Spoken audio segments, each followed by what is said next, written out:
Published 3:08 Eastern Standard Time, the 25th of February 2019. Updated 3:14 Eastern Standard Time, the 25th of February 2019. This method of skiing certainly doesn't look like a piece of cake.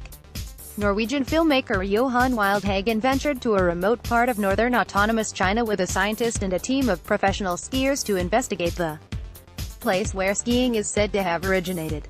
In his documentary, tracing the tracks of skiing to the mountains of Altai, the locals are seen whizzing along on wide skis fashioned out of lengths of pine wood, and they use one large stick for balance instead of high-tech poles. There are no specialist boots, and they wear shoes that are strapped onto the skis with leather ties. Scroll down for video in the documentary, tracing the tracks of skiing to the mountains of Altai. The locals are seen teaching Norwegian pro skiers how to ski using traditional equipment and methods. One of the locals whizzes along on wide skis fashioned out of lengths of pine wood and using one large stick for balance instead of high-tech poles. At one point in the film, the local men, a mix of Kazakhs, Mongolians, and Tuas, and the Norwegians are seen taking part in an annual ski race in the small, isolated village of Combe. They also have long horsehair attached to the bottom of their skis to create the right amount of friction to allow them to glide easily on the snow. After observing this method of skiing, which is said to date back more than 10,000 years, the Norwegian skiers give it a shot, but they struggle to manage with the rustic gear. At one point in the film, the local men, a mix of Kazakhs, Mongolians, and Tuas, and the Norwegians are seen taking part in an annual ski race in the small, isolated village of Hom. While the Chinese proved to be very competent on the wooden skis, the Norwegians struggled to keep up the pace. Lynn Cecilie Malum, who is known as one of the best female skiers in Norway, laughs as she slips and slides, with other competitors passing her by. Skiers in the Altai Mountains also have long horsehair attached to the bottom of their skis to create the right amount of friction to glide easily on the snow. Norwegian Dagenbach checks out the Altai skis, and gives the horsehair a quick stroke before putting it to the test. It's so difficult, she says to the camera, a little exacerbated about how easy the locals make it look. A local elder named Kuki also doubts the Norwegians' ability when it comes to skiing the Altai way. He says despite being very old and hardly able to see the road, he would still be able to beat the Norwegians in a race. "I know I would beat you," he chuckles as the camera rolls. But it wasn't just the skiing that was difficult for the Norwegians. Making the documentary and journeying to the snowy area was a feat in itself. Filmmaker Wildhagen said it took several days to drive to the tiny communities of Hom and Akrom. He explained that these spots are secluded from the rest of the world, as the roads are only accessible for 4 weeks a year due to the deep snow.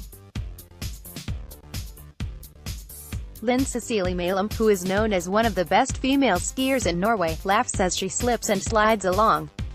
"It's so difficult," she says to the camera, a little in awe of how easy the locals make it look. Skiing is a way of life in the remote Altai Mountains, with many parts remaining deep in snow for much of the year. It is because of these brutal conditions that skiing is an integral part of life.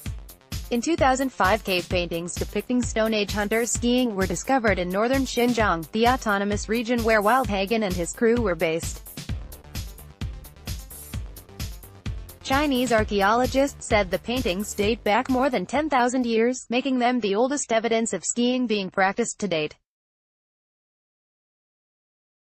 Other documented evidence pinpointing the origin of skiing is found in modern-day Norway, Sweden and Russia.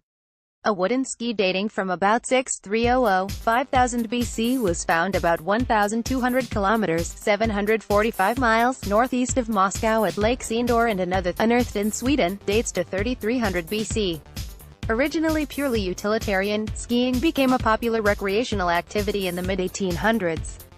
A man named Kuki, pictured, who appears in the documentary, said he was so fast at skiing when he was younger. But despite being hardly able to see the road, he says he would still be able to beat the Norwegians in a race. "I know I would beat you," he chuckles. One of the locals stands for a photograph, with the deep snow piled up behind her. Mile Online Travel spoke to Johan Wildhagen during Expedition Finns. It is Norway's only expedition-themed festival and has been running for 9 years. It was set up in a bid to create a meeting place for people interested in expeditions, and today it attracts explorers from all over the world. The weekend-long event is held at the remote mountain village area of Finse, which is only accessible by train or skis. It is the same location where the ill-fated Scott expedition to the South Pole trained, and it is still used as a training ground by polar explorers today. During the festival, everyone convenes at Finse 1222, the area's only hotel, which opened in 1909. During the three-day gathering, there are lectures, tutorials, and the Shackleton Award of Achievement is also presented to an elected explorer. The frigid climate at Finse is said to mimic that of the South Pole. One polar explorer at Expedition Finse told Mile Online Travel, "If you can tough it out at Finse, you can tough it out anywhere."